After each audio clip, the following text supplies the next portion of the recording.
Witam wszystkich serdecznie na moim kanale. Wczoraj została potwierdzona nowa generacja gogli PlayStation VR na konsolę PlayStation 5. Między innymi pokażę też Wam, jak są testowane nowe kontrolery ruchu właśnie do tego headsetu. Zostańcie ze mną do końca, a dowiecie się naprawdę dużo więcej na ten temat.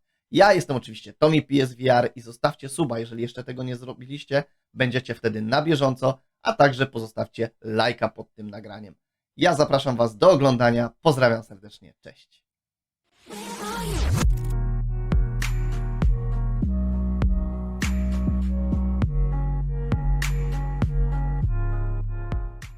Nagranie, które oglądacie, jest to tylko concept design stworzony przez VR Player i proszę nie bierzcie wyglądu headsetu za oficjalny, gdyż samo Sony nie przedstawiło jeszcze oficjalnego wyglądu, a tylko zdradza jak na razie kilka szczegółów. Pamiętajcie również, że stronę do blogu PlayStation znajdziecie w opisie.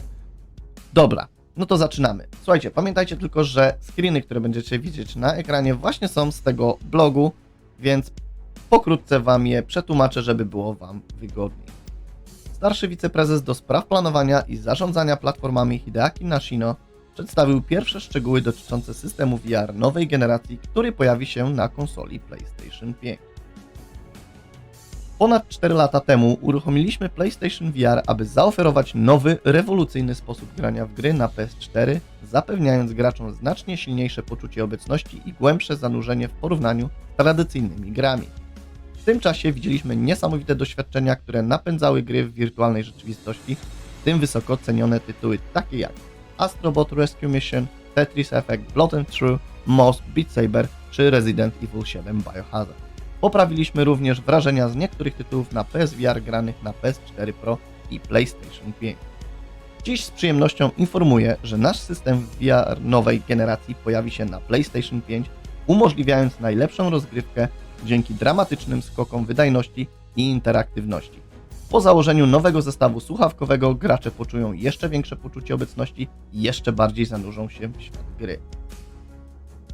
Cały czas wprowadzamy innowacje w naszym nowym systemie VR, aby nasi fani mogli nadal cieszyć się wyjątkowymi doświadczeniami, które są synonimem PlayStation.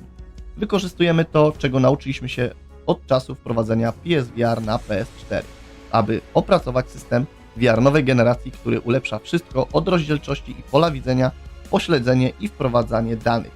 Łączy się z PS5 jednym przewodem, aby uprościć konfigurację i poprawić łatwość użycia, jednocześnie zapewniając wysokiej jakości wrażenia wizualne. I tu chciałbym się tylko troszkę przyczepić, gdyż od samego początku, gdy było już wiadomo, że będzie nowy headset, to miał być to headset bezprzewodowy i tu na pewno każdy się ze mną zgodzi, że pozbycie się kabli dałoby jeszcze większy komfort i jeszcze mocniej moglibyśmy zanurzyć się w wirtualnej rzeczywistości.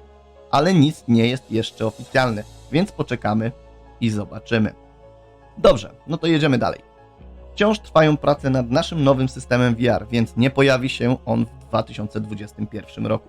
Chcieliśmy jednak udostępnić tę wczesną aktualizację naszym fanom, ponieważ społeczność programistów zaczęła pracować nad stworzeniem nowych światów, abyście mogli eksplorować w wirtualnej rzeczywistości. Chcielibyśmy również podziękować wszystkim naszym graczom PSVR za nieustające wsparcie. Dzięki nadchodzącym grom takim jak After the Fall, Sniper Elite VR i Humanity w PSVR będzie znacznie więcej niezależnie od tego, czy grasz na PS4 czy PS5.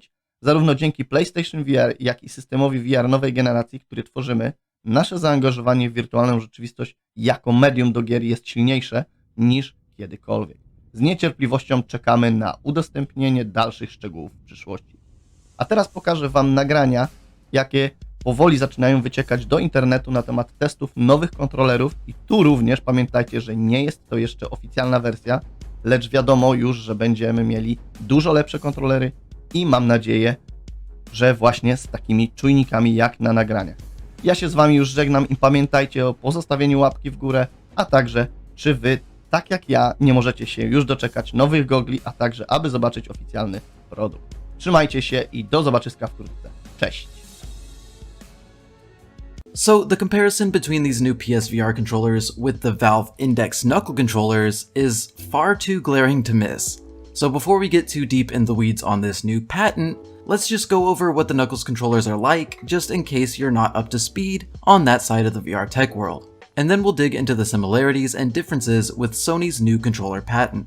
So the knuckles are meant to enable picking up and dropping digital objects the way you would in real life. You put your hands through the index controllers, then tighten the straps around the back of your hands to keep them in place, making the idle position for the index not holding a controller in your hand, but rather palm open, hand empty, as if you're not holding anything at all. The index controllers are covered with sensors, allowing them to track individual fingers and reproduce those motions digitally. Oculus Touch and its capacitive buttons allow for some basic gestures, like a thumbs up or pointing, but with the index controllers, nearly anything you can do with your hands in real life can be emulated virtually. There are 2 buttons on either controller face, A and B, as well as a joystick, a home button, and a trackpad. Most of that's standard, but the trackpad has force and capacitive sensors, so it can be used as a pointer, a scroll wheel, or a simple big binary button with haptics. Basically a glorified touchpad. The force sensor enables analog actions such as pinching or pressing as well. So enough about the index controllers, you get the idea, but what we're here for is the sweet, juicy PSVR controller info. Well, essentially, they're nearly the same concept.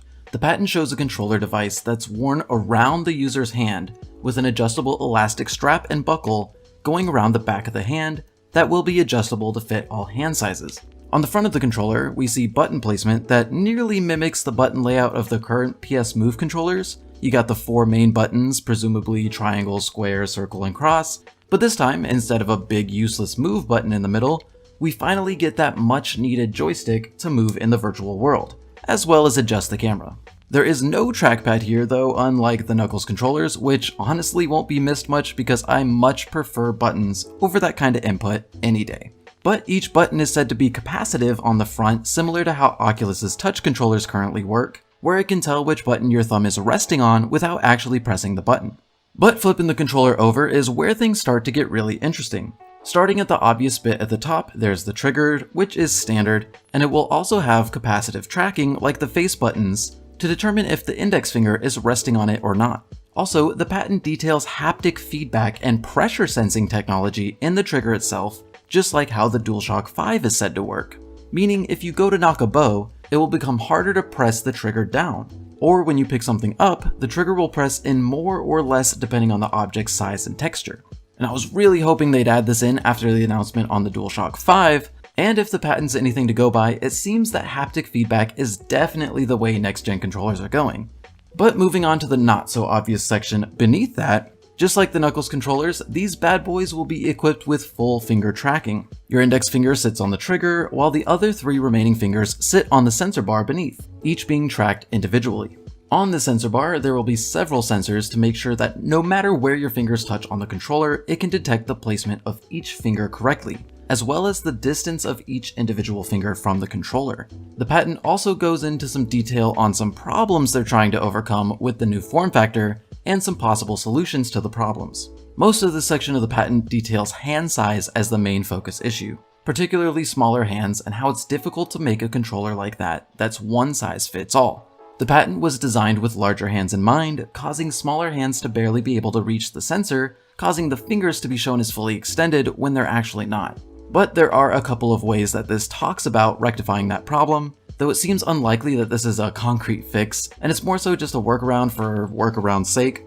But this is where it deviates hard from the aforementioned Knuckles controllers.